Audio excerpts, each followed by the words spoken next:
Buenas, espero que se encuentren muy bien. No tenía pensado hacer este video por cuestiones que tienen que ver con la lógica de la cursada, con la lógica de las lecturas, pero no pude con mi genio y acá me tienen haciendo un video un poco más simple que los que solemos hacer. No va a haber edición, no va a haber, sí va a haber una miniatura y todas esas cuestiones, pero va a ser más simple. Simplemente era para no dejarlos solos y solas en este encuentro número 7. ¿Qué tenemos en este encuentro? 4 textos. Uno es de Oscar Terán, miro para abajo porque estoy mirando los libros, Historia de las Ideas en Argentina, sobre todo el capítulo que va, sobre todo no, el capítulo que va sobre el positivismo en la República Argentina y sobre todo en cuestiones educativas. Otro de los capítulos que tenemos para leer es de Silvia Finocchio, que es la historia en la escuela en la historia argentina, y en particular un capítulo que habla sobre cómo son las distintas apreciaciones de la escuela en las revistas de la primera mitad del siglo XX. Ya van dos, nos faltan otros dos. Tiene que ver con Adriana Puigros, los otros dos capítulos, en un libro que se llama Sujetos, Disciplina y Currículum. Me parece que los 4 textos, no sé si los pudieron leer todavía, pero se darán cuenta de que son muy buenos textos. Ya no hace falta quizá un andamiaje en términos de hacer un video y de explicarlo. Eso lo hacíamos en los primeros videos, sobre todo pienso en el video de Gregorio Weinberg, en donde claramente era el primer encuentro, recién se enteraban qué es lo que teníamos para leer, entonces, primer encuentro, segundo encuentro, tercer encuentro, tranquilamente hacía un repaso o compartía mis propios apuntes. Se darán cuenta que lo que voy a compartir hoy es un Word en donde va más sobre cuestiones más históricas, iba a decir historiográficas, pero en verdad son cuestiones meramente históricas, cuestiones de la historia política tradicional, como para hacer un pantallazo general y ubicarnos cronológicamente en la cursada, es decir, dónde estamos parados cronológicamente. Lo digo, ahora estamos parados en 1880 o desde 1880 hasta 1916, la denominada, por ejemplo, República Conservadora, el orden liberal. Estamos ubicados de 1880 a 1916. Y más en particular, se habrán dado cuenta o se darán cuenta cuando lean estos textos, que nos vamos a parar sobre 2 décadas en particular, de 1890 a 1900 es una, y la otra es de 1900 a 1910. Por lo general estamos ubicados ahí, es decir, no tanto de 1880 a 1916, sino más bien entre 1890 y 1910. ¿Por qué esas dos distinciones en términos cronológicos? Porque los textos son un poco más acotados, pero siempre hacemos alusión a un marco general un poco más amplio. Ahora vamos a hacer los textos, pero quiero antes hablar sobre, verán que se puso un poco más clara la imagen, estoy abriendo el archivo Word que les compartí a ustedes. Como siempre dice buenas tardes a todos, a todas, espero que se encuentren muy bien, bla, bla, bla, bla. En relación a la intervención en el foro, se habrán dado cuenta que debía ser hasta el 2 de septiembre. Esa intervención hasta el 2 de septiembre. Yo puse en su momento, en el foro mismo, cuando vayan a intervenir, tengan en cuenta que voy a leer esas intervenciones hasta el 2 de septiembre. Fui un poco más bondadoso y seguramente les vean ustedes que les va a aparecer un cartel que dice: este hilo de discusión ha sido cerrado por lo que no admite respuestas.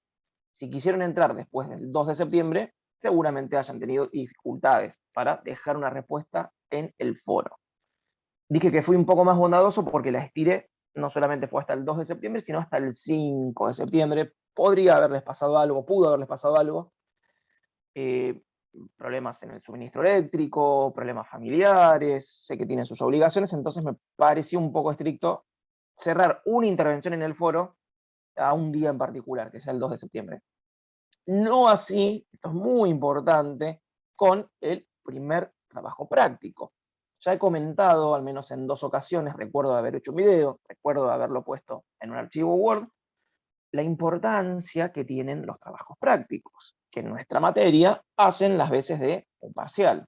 Como en toda cursada o en casi toda cursada universitaria, se darán cuenta que son 2 instancias parciales y una instancia final. Es decir, tienen que aprobar los 2 parciales, en este caso los 2 trabajos prácticos, para poder hacer finalmente, realizar ese trabajo final. para cerrar, para darle un cierre total a la materia. Es decir, pueden acreditar la regularidad, pero le faltaría al final. Y esto lo comento, pero es en muchas materias universitarias, por no decir el 99,9% de las materias, estas dos instancias o muchas más, pero por lo general estas dos instancias evaluativas, y después este examen final. Las tres instancias tienen un carácter obligatorio, es decir, tienen que hacer esos trabajos prácticos y sobre todo las fechas. Se habrán dado cuenta que en los archivos yo he consignado y puse, fíjense, que tienen una fecha en particular y eso lo sabemos desde día 0 de la materia o desde el día 1. Desde el primer día, apenas empezamos a hablar de Gregorio Weinberg, bien, pudieron haber visto un archivo en donde aparece el cronograma fecha por fecha, qué fecha vemos cada lectura, estarán viendo que se está cumpliendo a rajatabla cada una de las fechas. Yo el miércoles en verdad a la noche, la clase es el jueves, yo subo todo el material, si hay alguna consigna para pensar, lo subo también, subo algún video, por ejemplo este video que están viendo ahora. Entonces, estamos al día en ese sentido, entonces pediría que también estén al día con la realización de esos trabajos prácticos, porque nos comprometen en caso de no enviarlo en tiempo y forma. Somos muy estrictos en relación al tiempo porque son comisiones de 48 estudiantes. 48, yo tengo 2 de 48, casi 100 estudiantes. Imagínense lo que es armar esas carpetas para después hacer esa corrección, además de otros cursos que tengo. Doy prácticas también en la Universidad de Quilmes y además de mis horas en la escuela secundaria. Por eso mismo, la idea es que se comprometan con la materia, no es algo secundario, no es algo más, sino que es una carrera universitaria. Si uno se anota en una carrera universitaria en determinada materia, sabe que o supone que va a poder realizar lo estipulado en esa materia. Eh, por, lo, por lo mismo, digamos, por lo tanto, les pediría eh, que me avisen si van a poder seguir adelante con la materia o si no pueden seguir adelante con la materia por algunas complicaciones. También se habrán dado cuenta que yo he mandado mensajes personalizados, se podría decir, porque le mandé a cada uno, a cada una, cómo era la situación en la materia, qué es lo que adeudaban. Lo hice de la totalidad de esos estudiantes. Así que pediría que haya un trato recíproco, porque de mi lado estoy presente siempre. Lo digo porque me han preguntado si las actividades revisten de un carácter obligatorio. Sí, también las actividades de una mera intervención en el foro es parte de la cursada. No quiere decir que por no intervenir en algún foro de discusión, es decir, si yo pregunto o doy 3 lineamientos, 3 ejes, si no participan circunstancialmente, eh, les va a bajar la nota, eso se lo estarán imaginando, pero no quiere decir que van a perder la regularidad en la materia por esa cuestión, pero sí se puede perder cuando no realizan uno de los trabajos prácticos. De no haber realizado el primer trabajo práctico, figura como ausente, deben ya obligatoriamente hacer el segundo trabajo práctico, aprobarlo, para poder recuperar el primero. Ya también supongo que lo saben. Pero bueno, después de esta parte un poco más dura, vamos a pasar ahora, sí, a lo que tiene que ver con lo que van a poder ver. Lo mismo de siempre, yo en el documento les pongo los textos que estamos trabajando. Van a ver que hay 3, pero en verdad son 4. Si miran bien a Puigros, dice capítulo 4, sujeto pedagógico y control social, y capítulo 5, había otras voces. Muy buen capítulo este último. Todos, pero este último a mí en particular me gustó un poco más. Llegados a esta parte de la cursada, donde ya tenemos el trabajo práctico realizado, y con varias lecturas en nuestra espalda, estoy leyendo textual lo que les escribí, es hora de modificar un poco el estilo de esta clase. Lo que comentaba, ya no es necesario un andamiaje tan profundo en relación a los textos, porque ya vienen con un entrenamiento, y nos estamos metiendo en cuestiones más que tienen que ver con estos elementos educativos de esta escuela. Porque en otros comentarios me han dicho, pero estamos hablando de historia de las ideas, y esto no tiene mucho que ver con una historia de la educación. Por eso mismo que comentábamos antes, a veces vinculamos a la educación con el aspecto meramente institucional, ese cascarón, el edificio, y no tanto con los proyectos educativos, con los planes educativos que vienen por detrás, sobre todo este plano de las ideas, que es muy importante, y es muy importante en la Universidad de Quilmes. Por ejemplo, Terán, del cual tenemos el libro que estamos leyendo, fue docente de la Universidad de Quilmes. un orgullo para la universidad. Entonces, espero que lean ese archivo Word, que tiene unas 11 carillas, es un raconto histórico, que se los voy a compartir, en realidad se los comparto en formato PDF, me parece que facilita un poco más la lectura, y lo que quiero hacer es sí, por ahí habrán dicho, uy, no va a hablar de los textos, veníamos acostumbrados, acostumbradas, voy a hablar un poquito, porque, repito, no puedo con mi genio, pero la idea es que ustedes puedan solos y solas realizar algunos apuntes sobre ellos y van a ver que más tarde, es decir, en algunos días, voy a pedir algo relacionado con los textos. Por eso, no se los comento ahora, pero van a ver que hay, en líneas generales voy a pedir una especie de cuadro en donde estructuren estos contenidos, de estos textos y algunos más que vamos a ver próximamente, y también que anoten 3 o 4 ideas principales de lo afirmado por Puiggrós, por ejemplo. Así que empezamos, si les parece, con Historia de las Ideas en Argentina. Ya habíamos leído el capítulo que iba sobre la generación del 37, lección 3, si mal no recuerdo, y ahora tenemos la lección 5, que es el positivismo, José María Ramos Mejía y José Ingenieros. Primero, lo que tenemos que tener presente a la hora de encarar este texto es, ya sabemos que va a hablar de dos intelectuales en particular. Uno es José María Ramos Mejía y otro es José Ingenieros. No se los muestro porque no se va a ver muy bien, pero yo hago muchas anotaciones al costado del libro. Yo les recomiendo que cuando impriman sus apuntes también los marquen, anoten ideas, anoten preguntas, quizá algún error que encuentren en algún texto, algún matiz. Básicamente lo que postula el positivismo es una corriente de pensamiento que nace en Europa, sobre todo en la segunda mitad del siglo XIX, es decir, después de 1850 en adelante, y sus máximos exponentes, yo no voy a hablar tanto de eso hoy, no porque no lo sepas, además los redirecciono a un video mío sobre el tema, tengo en el canal que siempre les comparto a ustedes de YouTube, un video que habla sobre el pensamiento de Saint-Simon. Saint-Simon no es nombrado en este texto, pero sí van a ver que nombra a Auguste Comte, un pensador que va a ser de los fundacionales, de los fundamentales dentro del positivismo. Cuando nosotros hablamos de positivismo, se nos tiene que ir de la mente, digamos, básicamente, esta idea de positivismo entendido como algo, para la redundancia, positivo. Si yo les digo a ustedes que es algo positivo, me van a decir algo bueno. Básicamente el positivismo es entendido como la ciencia del dato, la ciencia de la empiria. Ese es el positivismo.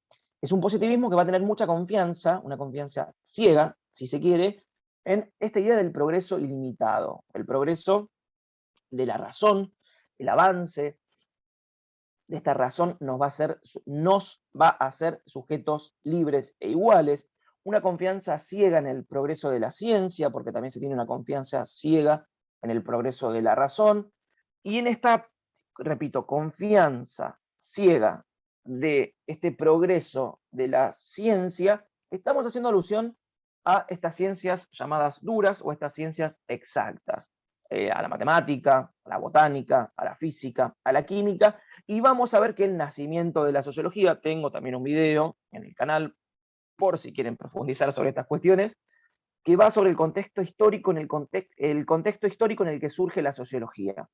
Y la sociología, las ciencias sociales en general, no así la historia, que se remonta a un pasado mucho más antiguo, la sociología y la antropología surgen en este siglo XIX en un contexto en el que estos países imperialistas, recordemos 1885, recordemos no, creo que no lo hemos mencionado, 1885, Congreso de Berlín, se reparten el mundo como si fuera una porción de torta, una porción de pizza, y determinados países del continente africano van a parar bajo dominio francés, bajo dominio alemán, algunos bajo dominio español, bajo dominio de Gran Bretaña, y en este contexto surgen dos disciplinas sociales que intentan explicar esa relación para con el otro. Una va a ser la antropología, que, perdónenme los antropólogos, podría ser resumida a grandes rasgos como la ciencia que estudia al otro, al diferente, al que no encuadra, al que no puede entrar dentro de los parámetros occidentales y cristianos, y por otro lado, la ciencia social, la ciencia de un nosotros, la sociología. Así que, mientras la sociología es una ciencia del nosotros,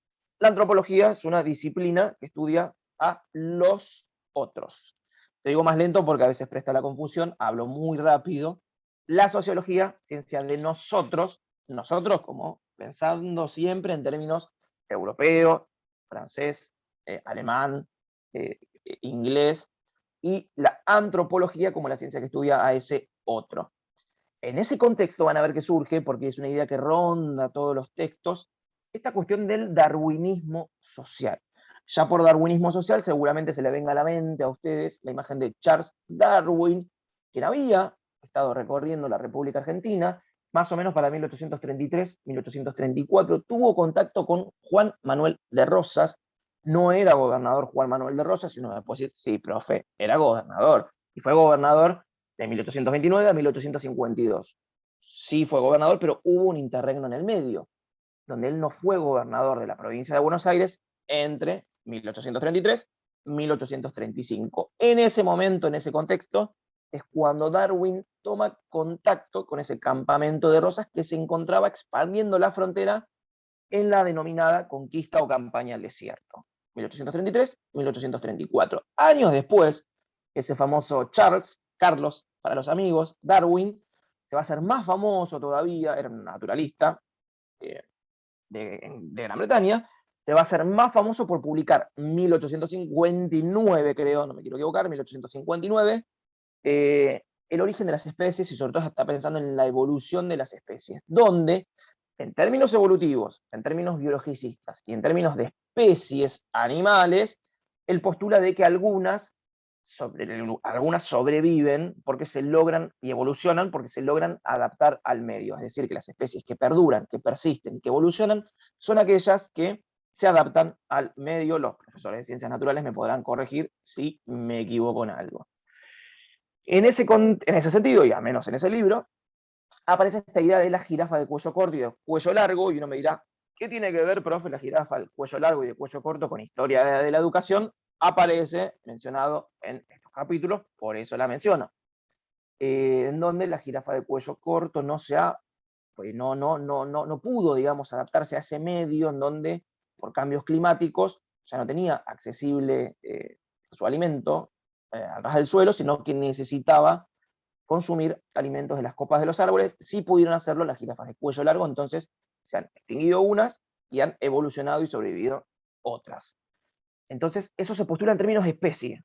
Lo que va a hacer el positivismo a finales del siglo XIX va a tomar esos elementos para llevarlos a las ciencias sociales y al estudio de la conducta humana, para el estudio de los sujetos, de las subjetividades, y creen, y desde la ciencia no hay que afirmar nunca creen, suponen, sino que es una afirman, pero, porque es algo científico, pero digo creen, suponen, porque claramente nosotros, me imagino, no, y nosotras, no estamos imaginando que hay una superioridad racial en determinados grupos de personas. Eso sí se va a pensar a finales del siglo XIX y va a repercutir, va a impactar mucho en cuestiones educativas. Por ejemplo, va a estar presente todo este elemento de medir los cráneos, de medir la fisionomía. Va a haber un intelectual muy importante en Europa que es César Lombroso, y hay toda una teoría lombrosiana que tiene que ver con la taxonomía del ser humano. Entonces, a determinado rasgo en el cráneo se le atribuirían determinados rasgos sociales. Es decir, alguien es un posible, un virtual delincuente en base a cómo tenga esa taxonomía. Estamos viendo claramente, nosotros, ya es una teoría que ha sido desestimada, pero estaba muy en boga fines del siglo XIX, principios del siglo XX, y va a repercutir no solo en cuestiones de la criminología, que de hecho los textos que tienen para leer se darán cuenta que apunta hacia ello, sino también va a pegar muy fuerte en cuestiones educativas. Para 1904 y 1905 se empieza a pensar en una educación aparte. Hay determinados elementos, la terminología que yo empleo no es la que me gustaría, pero es la que aparece en los textos. Hay elementos, estamos hablando de sujetos, ¿no? Elementos de una insanía mental preponderante, locos, ignorantes, tontos, aparece con esa terminología, que pueblan, que integran el sistema educativo provincial y nacional y merecen tener un tratamiento aparte. Entonces, toda esta idea de una educación que contemple a aquellos que no pueden transitar con éxito la escuela primaria y secundaria, sobre todo estamos pensando en la escuela primaria, recuerden que la educación secundaria va a ser obligatoria recién en el 2006, y acá me pueden decir, no, no es obligatoria del 2006, busquen la Ley Nacional de Educación y se dan cuenta que desde el 2000, existía desde antes claramente, pero desde el 2006 se hace obligatoria. Entonces acá estamos pensando, fines del siglo XIX, en una educación primaria. Y de hecho, de estos personajes que nosotros vamos a hablar, muchos van a integrar estas carteras en el Ministerio de Educación, que en ese momento va a ser llamado Consejo. Cuando aparezca la palabra Consejo, saben que hace las veces de lo que nosotros conocemos hoy como el Ministerio de Educación. Entonces tenemos ya varios elementos. El positivismo por un lado, esta idea que empieza a permear dentro del positivismo, que es la de considerar a un otro como posible inferior, como un inferior que tiene que adecuarse necesariamente a los valores nuestros, a los valores occidentales y nacionales, y una dicotomía que se plantea, y creo que lo he planteado en el texto. Por un lado, una escuela normalizadora, que lo que busca es homogeneizar al conjunto de la población, al conjunto de la población infantil al menos, y por otro lado, esta cuestión de encontrar un diferente, de encontrar a alguien patológico. Y ahí nos metemos de lleno en conceptos que aparecen, por ejemplo, en Puigros, en Adriana Puigros, que no vamos a hablar, son capítulos muy simples, por eso no estoy profundizando y no estoy diciendo, miren la página 14, miren la página 15, porque habla bastante de estas cuestiones. Sí, quizás sobre algunos nombres, que por ahí profundicen en Díaz, en Carlos Vergara, que sobre todo el caso de Vergara va a ser considerado uno de los primeros pedagogos de la República Argentina, que adhiere al krausismo. Uno me va a decir qué es el krausismo, esa va a ser una de las consignas dentro de, dentro de otras de las intervenciones en el foro. La relación de por eso digo, céntrense en estas cuestiones, en la relación de Vergara con, que de hecho, fíjense que uno de los capítulos se titula Había otras voces. Había otras voces, ¿por qué? ¿Cuáles son esas nuevas voces?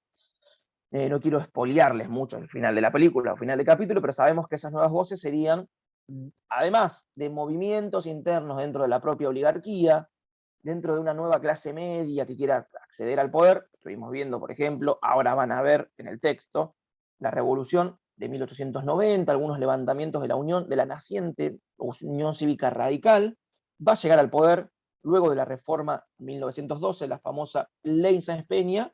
En el 10, ya había elecciones antes, a partir del 12, pero en el 16 se logra ubicar finalmente un presidente democrático, al menos con los parámetros de una democracia universal para la época, donde sabemos que no votaban las mujeres. Para que voten las mujeres, bien sabemos que tenemos que esperar hasta la reforma constitucional del 49, que se efectiviza en las elecciones presidenciales. Vemos una imagen de Eva Perón muy enferma votando para las elecciones presidenciales de 1951. No nos adelantemos, eso lo vamos a ver después. Entonces eso, se tienen que centrar en la relación de Vergara con el socialismo y con el anarquismo, que no es igual, ya vimos antes, no es lo mismo el socialismo, el marxismo, que el anarquismo. Tienen sus particularidades y el Estado las va a tratar a esas posturas, a esas ideologías, a esos movimientos políticos también de forma diferencial. Entonces eso, el texto de Puigros lo tienen que leer en base a no solamente a saber lo que hicieron esas personas. Yo no soy partidario de hacer una historia de los grandes sujetos, de los grandes hombres y de las grandes mujeres, sino simplemente en ver conceptos.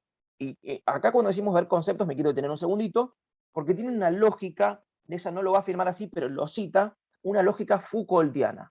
Estamos hablando de Michel Foucault, tampoco vamos a poder extendernos tanto. Si hay profesores de filosofía, claramente ya saben, digamos, de que estamos, y de historia también, y de sociales también, de que estamos hablando cuando pensamos en una óptica Foucaultiana.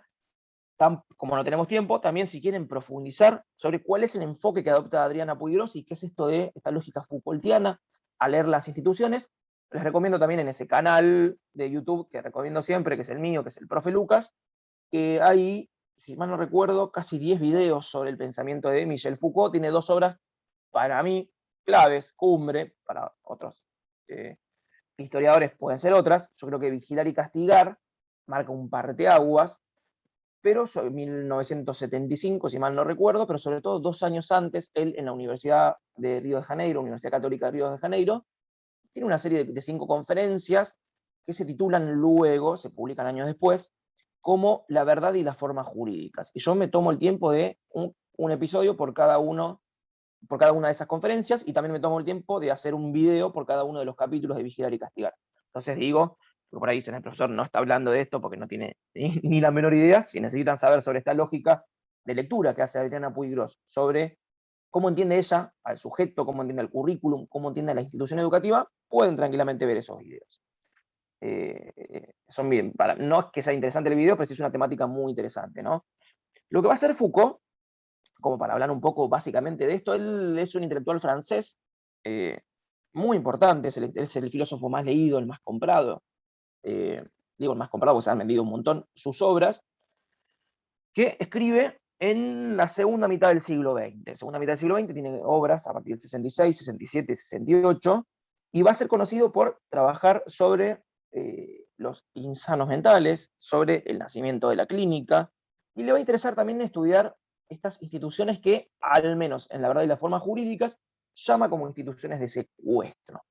¿Cuáles van a ser estas instituciones de secuestro? Y él pone esa palabra secuestro, porque la totalidad de la entidad humana, digamos, de la, del cuerpo humano se encuentra atado, se encuentra sujetado a estas instituciones, son la escuela, la cárcel, el hospicio y la fábrica. Entonces tenemos esas instituciones que son instituciones de secuestro, que se van a encargar ellas de vigilar, por eso se llama así el libro, el que le sigue, vigilar y castigar a estos cuerpos dóciles. En realidad tampoco quiero abrumarlos y abrumarlas con toda esta cuestión un poco más teórica, pero en líneas generales lo que afirma el libro Vigilar y Castigar, se los recontra recomiendo. Lo que va a hacer es, digamos, empieza con el suplicio de un tal Damiens, que había cometido un regicidio, y claramente lo que se hace es desmembrarlo públicamente. A finales del 1700, la pena, digamos, más habitual es esa, es el desmembramiento público, el suplicio, el cadalso, es decir, someter al reo a la humillación pública. ¿Qué va a pasar luego del 1700 y sobre todo a lo largo del siglo XIX, 1800? Se empiezan a crear ciertas instituciones, por ejemplo, la cárcel, que no existía antes, existían calabozos, más de cuestiones, el rey podía llegar a tener un calabozo, un señor feudal, se encerraban personas, pero no con esta lógica estatal de articular un sistema nacional penitenciario que tenga que ver con esta idea de la cárcel, de lo carcelario. Existen a partir del siglo XIX y con ella empiezan a nacer otras instituciones. La escuela en realidad tiene un origen prusiano del 1600, pero empieza a verse digamos, empieza a ver cómo se introduce en ella un discurso de este tipo, un discurso de la vigilancia y del castigo. ¿Qué es lo que había pasado? Había operado ese cambio, donde ya no se suplicia, no se castiga a alguien en términos públicos, sino que se inventa una cárcel para llevar eso dentro de las cuatro paredes.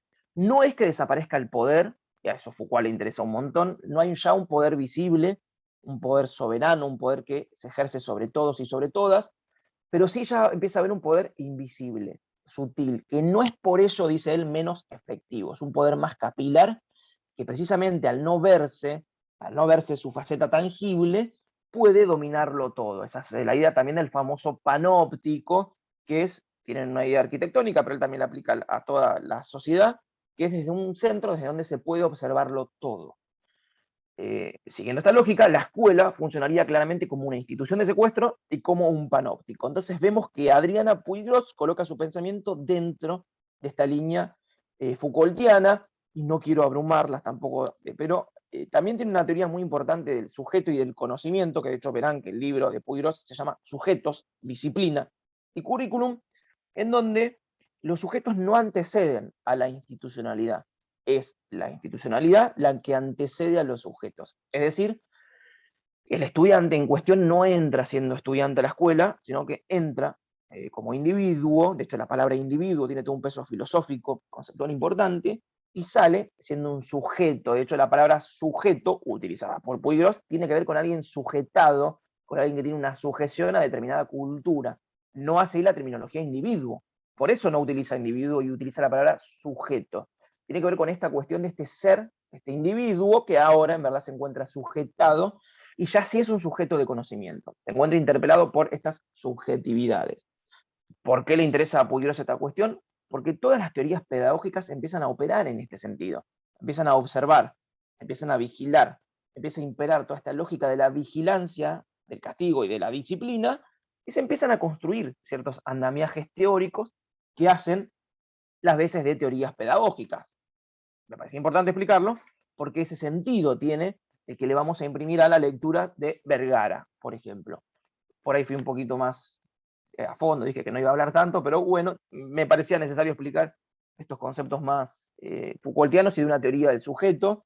También Foucault tiene una teoría en la verdad y las formas jurídicas, una teoría interesante del conocimiento, una teoría más del lado nietzscheano, donde pone en discusión si el conocimiento tiene un origen, si tiene una invención. Claramente optan por esta vía de la invención. En determinado momento, en una roca gigantesca, planeta Tierra, el conocimiento es inventado. Entonces el conocimiento, atado a una idea de esta verdad científica, atada a una idea de poder. Es verdad y es científico lo que el poder quiere que sea verdad y sea científico. No quiero marearlos y marearlas todavía, pero para que se entienda un poquito más el texto de Adriana Puigros.